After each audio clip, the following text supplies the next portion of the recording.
Alex was 24 years old when he picked the number. Not 100,000, not a million, $70,000 a year. That was it. In his mind, that was the salary where life finally became comfortable. No more checking his bank account before buying groceries. No more stressing every time the car made a weird noise.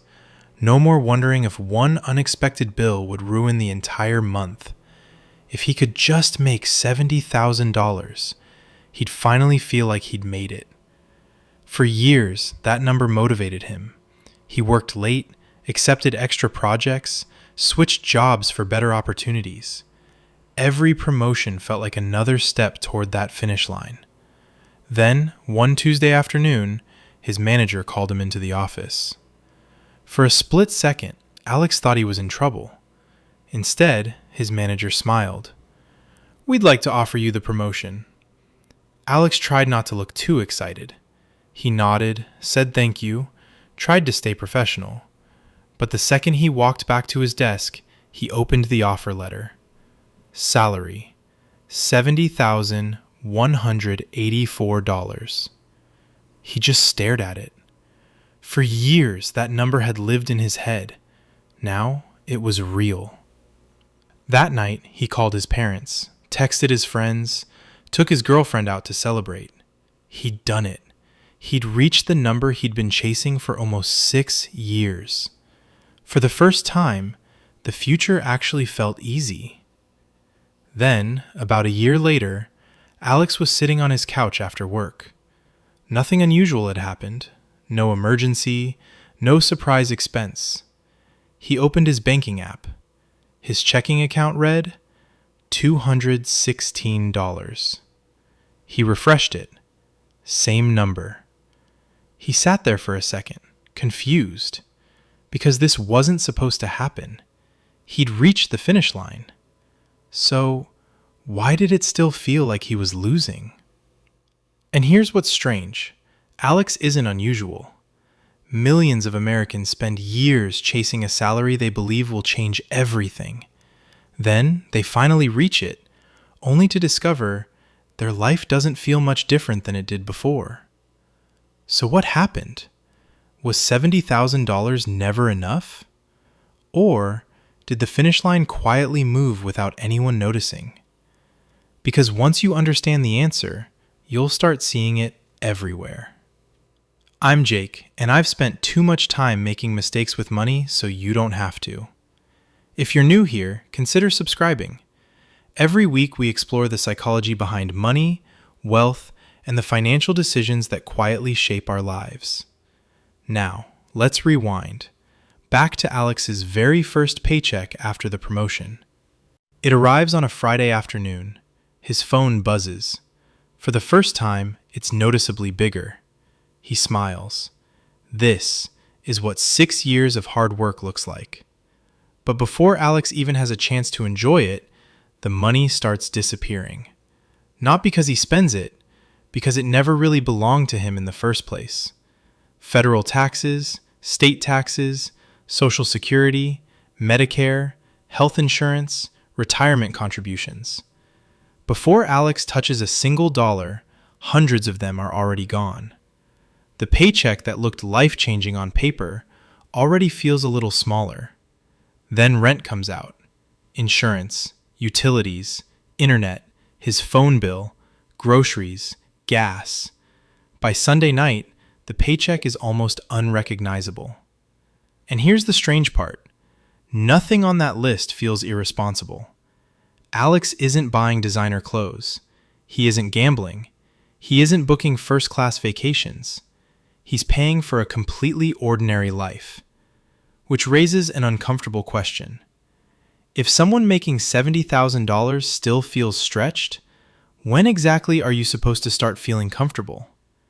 Maybe you've heard the phrase, "It's not how much you make, it's how much you keep." There's truth to that. But I actually don't think that's the real problem. Because Alex wasn't making bad financial decisions. At least, not yet. The real problem started long before he ever saw that first paycheck. It started the moment he picked the number. Think back to when Alex was 24. $70,000 wasn't based on a budget. He didn't calculate housing costs. He didn't estimate taxes. He didn't think about inflation. He simply picked a number that felt successful.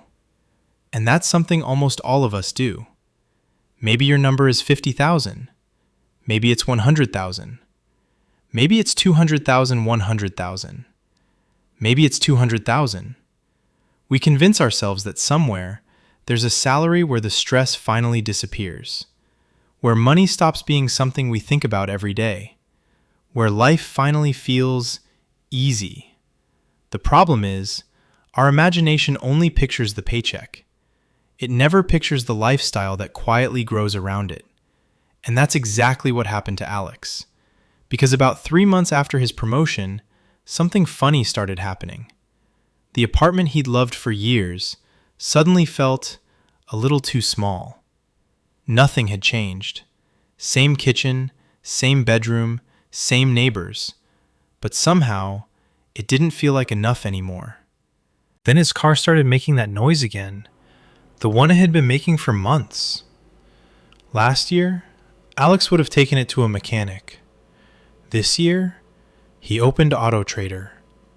Not because he needed a new car, because he could finally afford one. One Saturday morning, he wandered into a dealership. He wasn't planning on buying anything, just looking.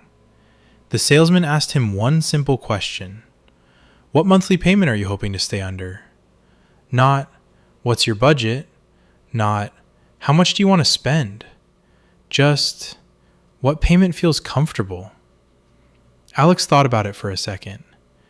Maybe $500? The salesman smiled.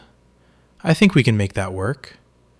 2 hours later, Alex was driving home in a brand new SUV. It smelled amazing. The seats were heated. The screen was bigger than the TV he'd grown up with. And for the first few weeks, every time he walked into the parking lot, he smiled. Because this felt like success. Then life kept happening.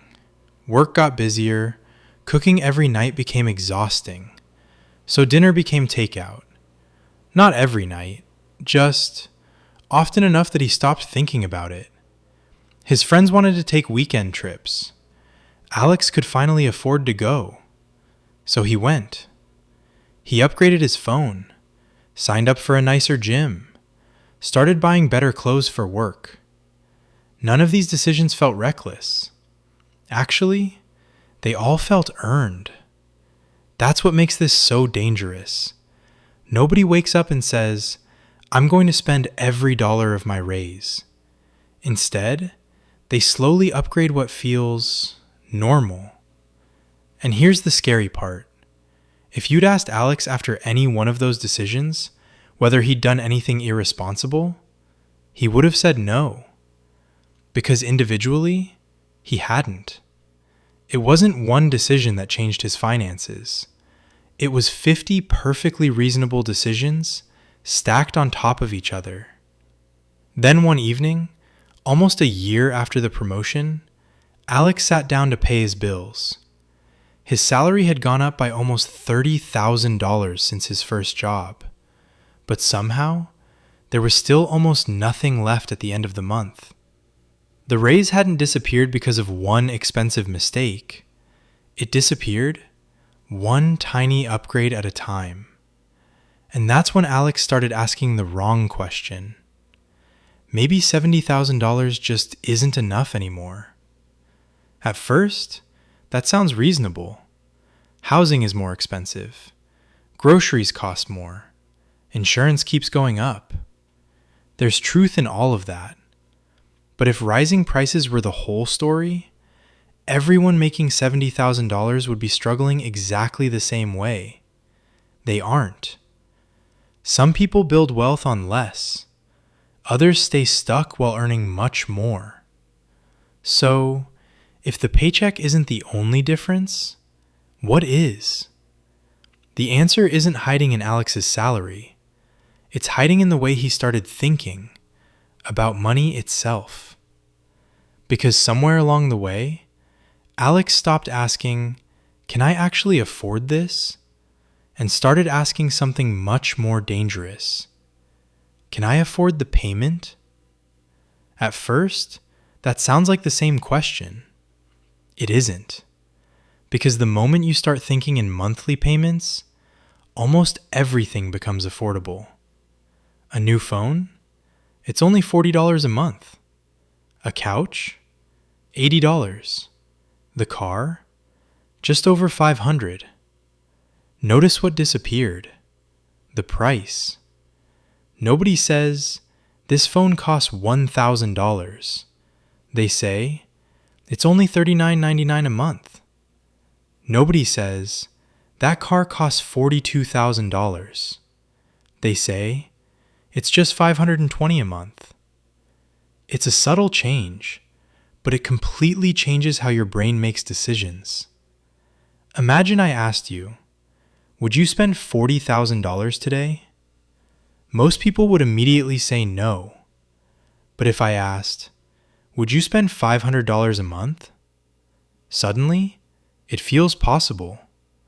Nothing about the car changed, only the way the question was asked.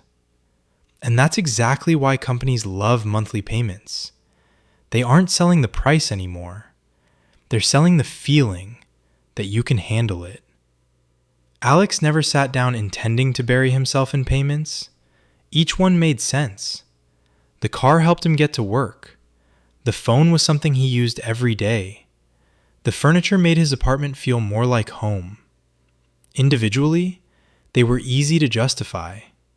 Together, they quietly changed something much more important: Alex's future paychecks. Before his paycheck even arrived, pieces of it already belonged to someone else. The bank, the credit card company, the auto lender, his cell phone provider. Future Alex was working to pay for decisions past Alex had already made. And here's the part nobody tells you. Making every payment on time doesn't necessarily mean you're getting ahead. It just means you're staying caught up. There's a huge difference. Because every month Alex was making progress on his debt. He wasn't making much progress on his wealth. Those aren't the same thing. One keeps yesterday alive. The other builds tomorrow. Eventually, Alex noticed something that genuinely bothered him. He'd gotten a raise, worked harder than ever, paid every bill on time, done everything he thought responsible adults were supposed to do. So why did it still feel like he was standing still? Then, one evening, he said something that millions of people say every single year. "I'll start investing once things settle down." The problem was, life never seemed interested in settling down. One night, Alex couldn't sleep, so he did what most of us do when we're worried about money. He opened his banking app, then his retirement account, then his credit card, then back to his checking account. Almost like, if he refreshed them enough times, something would magically change. It didn't. That's when he noticed something. Every month, his paycheck came in. Every month, it disappeared. And every month, he was asking himself the exact same question. Where did it all go? Then, almost by accident, he stumbled across a compound interest calculator. Nothing fancy, just one simple question. How much would you have if you invested $500 every month? Out of curiosity, Alex typed in his age. Then, he changed just one thing. In the first scenario, he started investing at 24.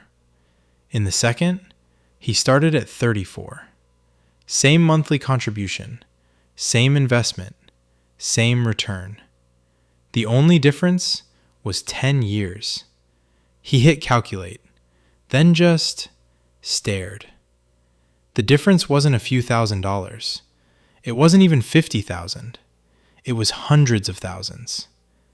Alex refreshed the page, ran the numbers again. Same answer. And then something finally clicked. The market had never been waiting for him. It had been moving forward every single day, whether he invested or not. Every month he delayed felt harmless. I'll start next month, after this vacation, once I get another raise. But compound interest doesn't think in excuses. It thinks in time. And time was the one thing Alex had quietly been spending, without realizing it. That's when he understood something. The biggest cost of waiting wasn't the money he hadn't invested. It was all the years that money never got the chance to start working. Alex had spent years trying to earn more, when he should have been asking a completely different question. How quickly can I get my money working for me? Because no raise, no bonus, no promotion can ever replace 10 extra years of compounding.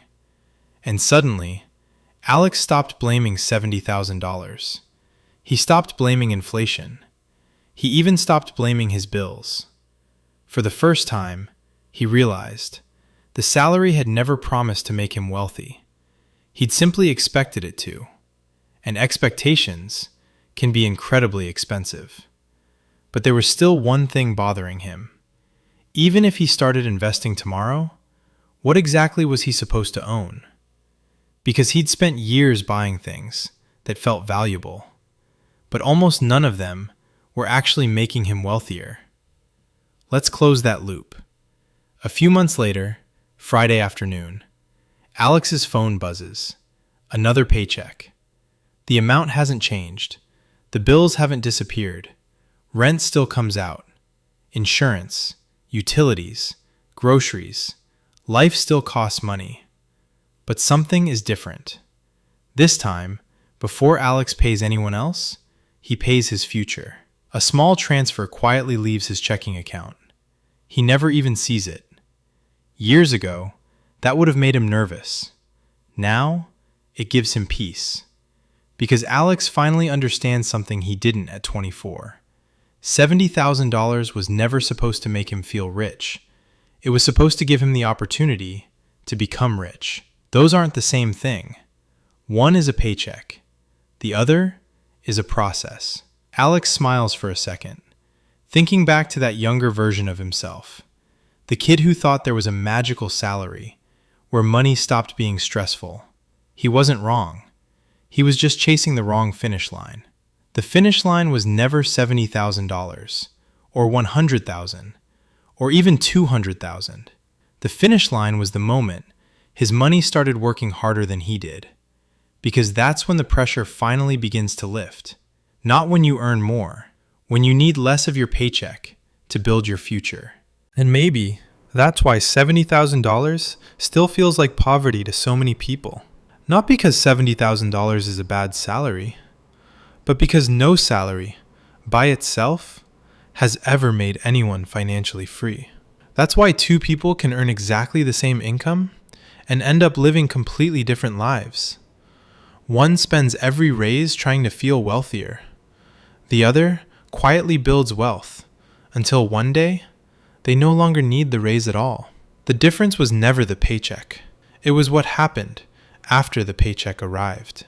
So if you're still chasing a number, hoping it'll finally make you feel comfortable, maybe ask yourself a different question. Instead of, how much do I need to earn? Ask, what kind of life am I building with the money I already have? Because that answer will probably determine your future far more than your next promotion ever will.